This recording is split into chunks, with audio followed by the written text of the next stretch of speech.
friends and welcome to Obsidian Soft. In today's Scratch tutorial, I will show you how to make an easy but exciting car racing game. First, let's have a look at the demo. We use the arrow keys on the keyboard to move the car left and right to avoid the obstacles. The game is over if we hit an obstacle. We can click on this lightning picture to boost the speed of the car for a few seconds, and we have to cover about 200 meters to win the game, and the time to win the game is also calculated.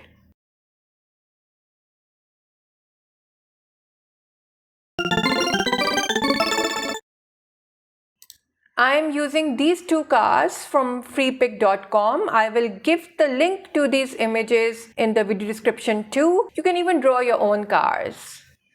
So open up Scratch, click on Create, get rid of the cat sprite, click on this backdrop and then choose backdrops from here and then draw a large rectangle here that covers the entire screen and make its color green. Okay.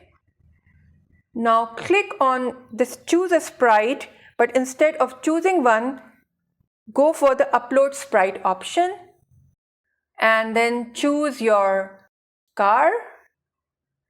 Then again do the same thing and upload the obstacle car. Okay, and I'm going to rename the obstacle car as just obstacle because we are going to give another costume to the obstacle by going to costumes and then clicking on this choose a costume button and then choose rock and then bring it here. Okay, and select it and make sure that it's somewhere in the center, and so is the car. Okay, and now again click on choose a sprite and then choose the paint button, and now we are going to draw a road. So just choose this and then draw a large rectangle and then make sure it's in the center, and then we are going to give it a gray color. So I hope I'm able to get to that gray color, the one that I want. So just change these to give that gray color to it, and then let's draw some dividers. So they are going to be basically white. So make sure that they're somewhere in the center of the screen.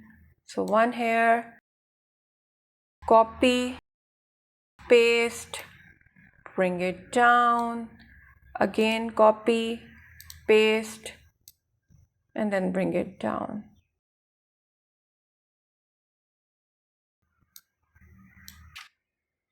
Let's rename this sprite to road.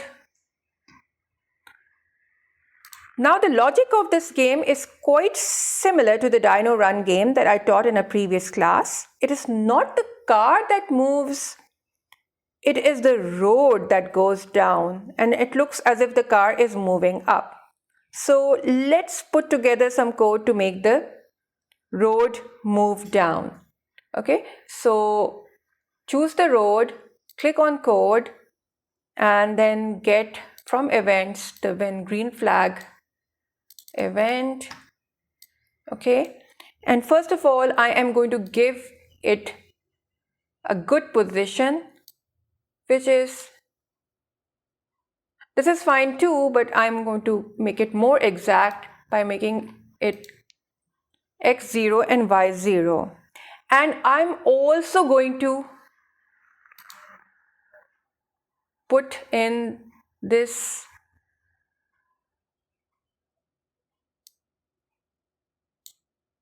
go forward but choose backward one layer, because as you can see that our cars are now hidden behind the road. We don't want that to happen, okay?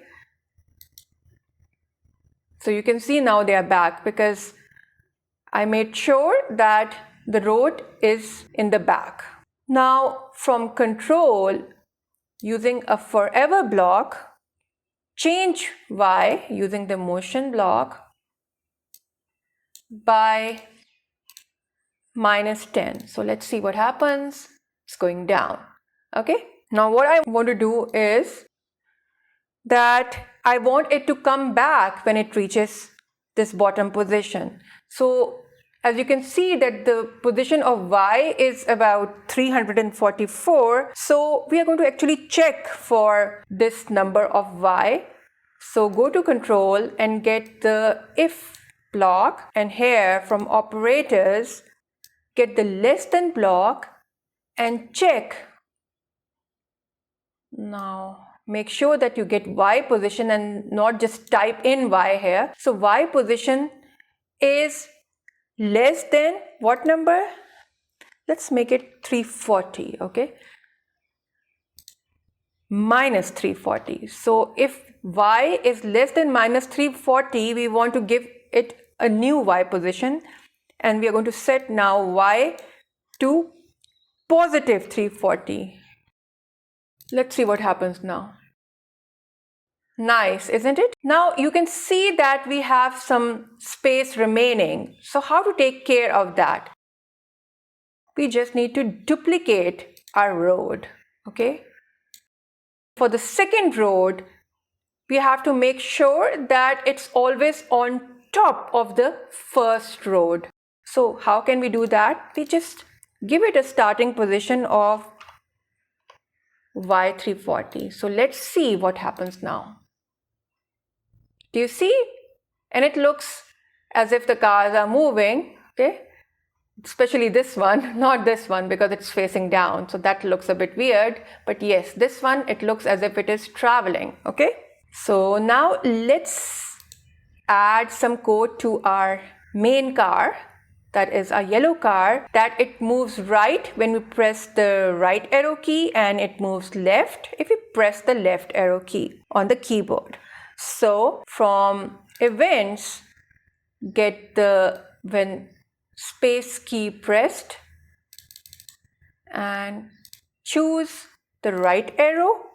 And if it is the right arrow, we want to check that it doesn't actually go out of the screen too much. I mean, somewhere here, that would be nice. We don't want it to be, here. Then it would look as if it is stranded here. Okay, so we want it to not go beyond this point. So we will add a check. So you can see that the value of x is 165. So let's add a check for that. So from control, get the if then block, and from operators, get the less than block.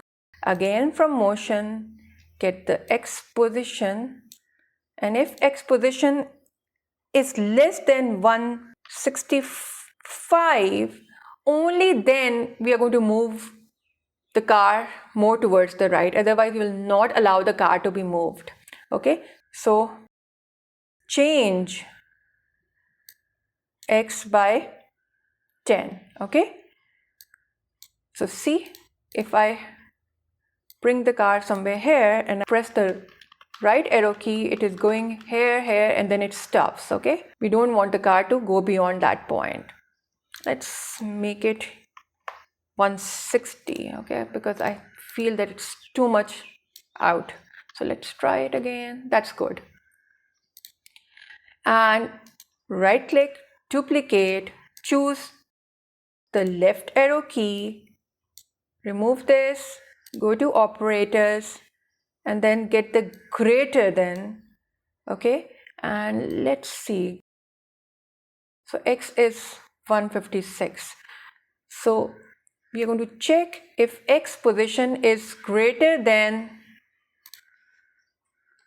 so let's make it minus 156.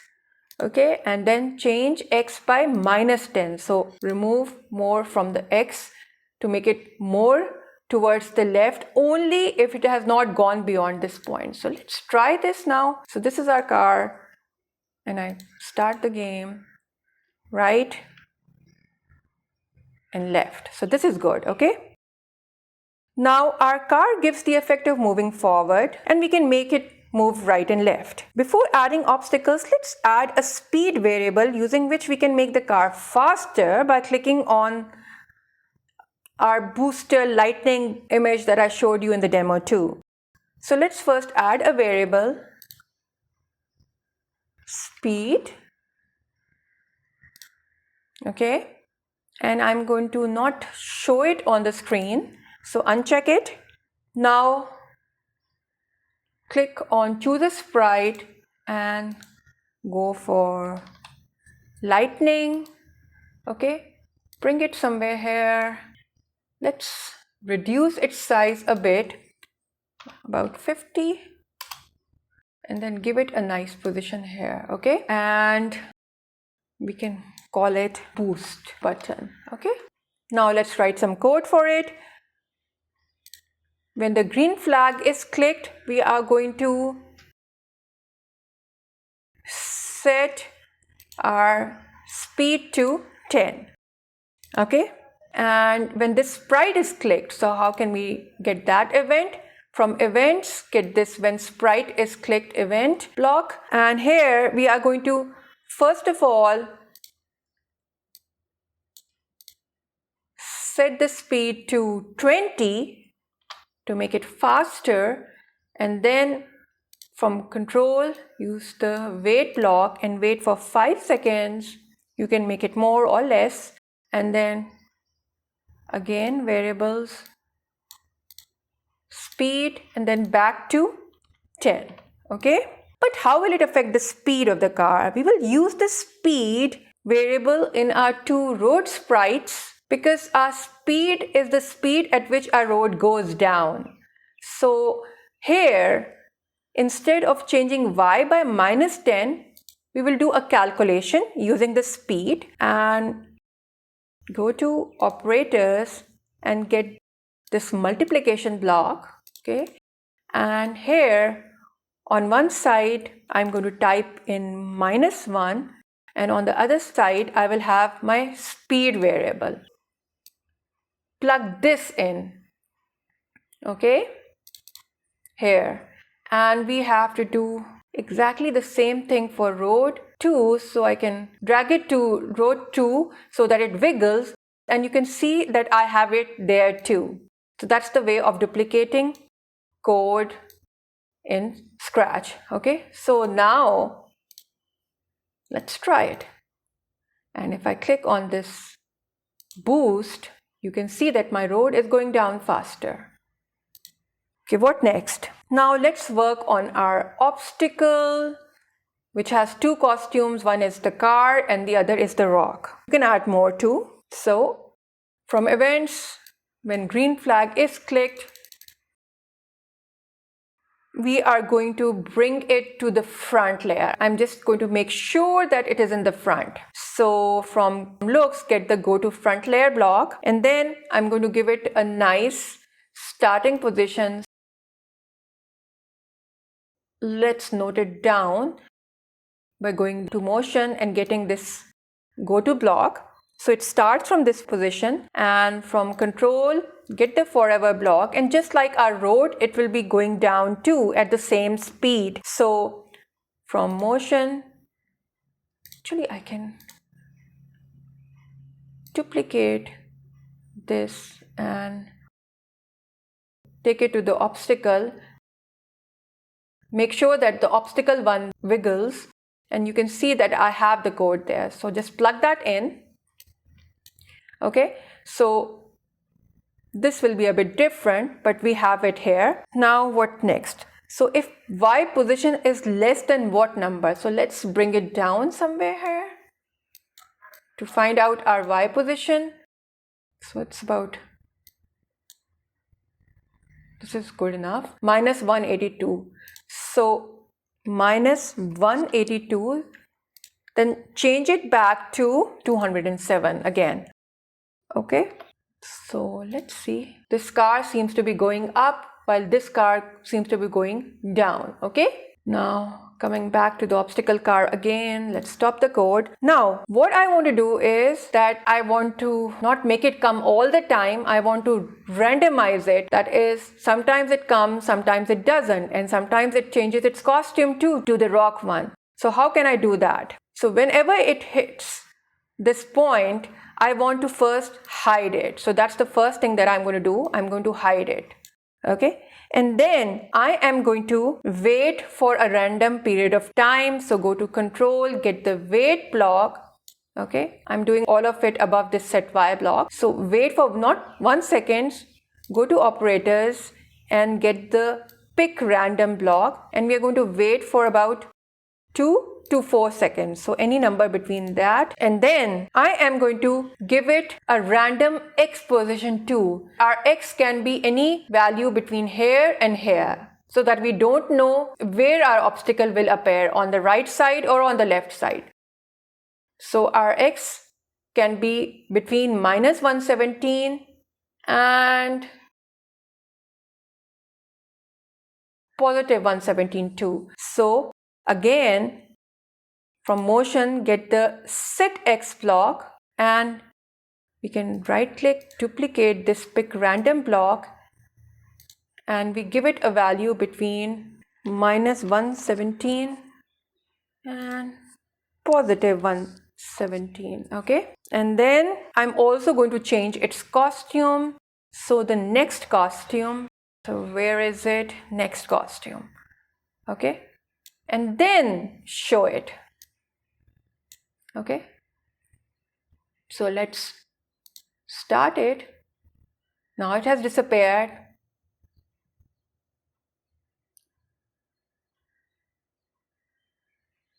So let's reduce the size of the rock a bit. Go to costumes, select it, and make it a bit smaller, because I felt it was too big. That's better. Okay, so coming back to its code. So you can see that our obstacles are coming, but nothing is happening when our car touches the obstacle. So let's work on that code. Now click on the car sprite. So finally we are back on the car, and get the green flag event block. Now when the green flag is clicked, this is something very important that you need to do, that you just wait for 0.1 seconds. And this is important because I noticed that as soon as the game was over after a crash, when I restarted the game was not set properly back. So it's better to wait for a little bit of time before again checking for hitting an obstacle. Okay, so again I'm going to make sure that it is the front layer. And then I am going to give it a starting nice position somewhere towards the bottom of the screen. Okay, so this is good. So I can get this position, save it like this, and then forever I am going to check for hitting an obstacle. So go to control, get the if block, go to sensing, and get the touching block, and we are going to check if it is hitting an obstacle card. Didn't I change its name? Oh, so I'm just going to make it obstacle. So come back to car. So if it is touching an obstacle, then I'm going to broadcast a message, and the message is game over. Okay, and then I'm going to play a skidding sound. So let's quickly add a sound, and this is a skid sound. So just add it and go back to code and go to sound and play the sound until done. And then stop this script. So from control, get the stop all block and choose stop this script. Okay, so let's see. I found a bug, so let's see how to resolve this. Why is it not changing its position? Why is minus 158? Oh, okay. So what I need to do is that because my rock is now smaller, I am going to check for, instead of minus 182, which was determined using the car, I'm going to actually check for minus 158 because I have to take care of both the costumes. So minus 158. Okay, so that should hopefully work. Yeah, that works. Okay. Did you hear the skidding sound when it hit? But the road did not stop moving. So we have to take care of that. When the road receives the game over event, it should stop its script too. Okay. So in the road code, go to events, game over, control, not stop all, stop other scripts in Sprite, and we can duplicate this code to row 2 and also to the boost icon. Okay, let's draw a game over. Sprite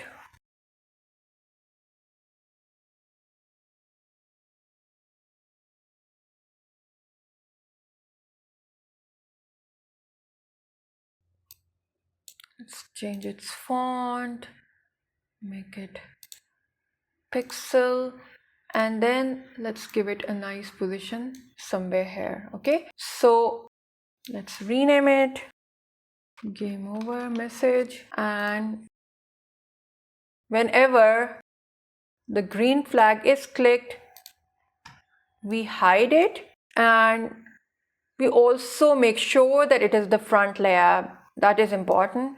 So make sure it is the front layer and then hide it, and when it receives the game over message, then we show it. Okay, we had to add this game over to the obstacle too, so duplicate it there too. Now try this game. I'm moving the car, avoiding the obstacles.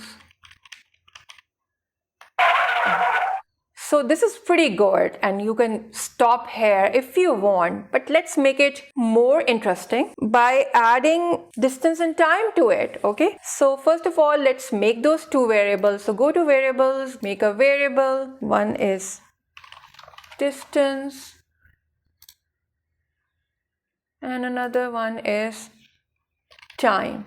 Okay, and in the boost button code, what I'm going to do is that when the flag is clicked, I'm also going to set my distance to 0.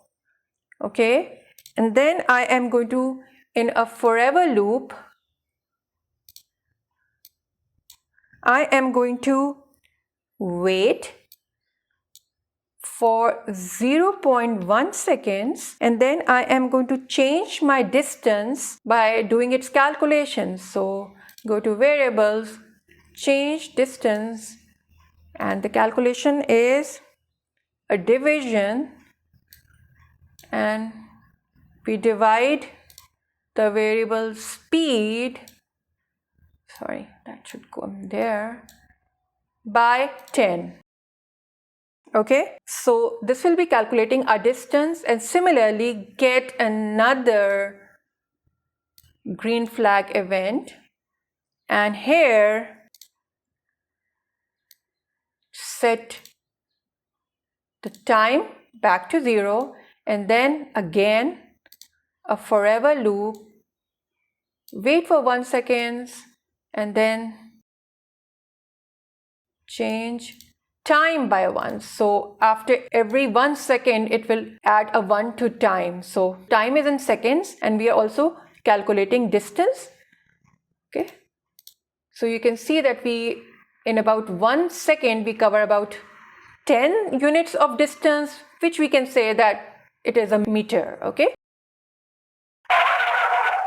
So this is good. And now let's add the winning condition that the player has to cover about 200 meters to win the game without hitting an obstacle, and he can make his time shorter by boosting his car by clicking on this boost button. So here in this code where we were calculating the distance, let's add a check.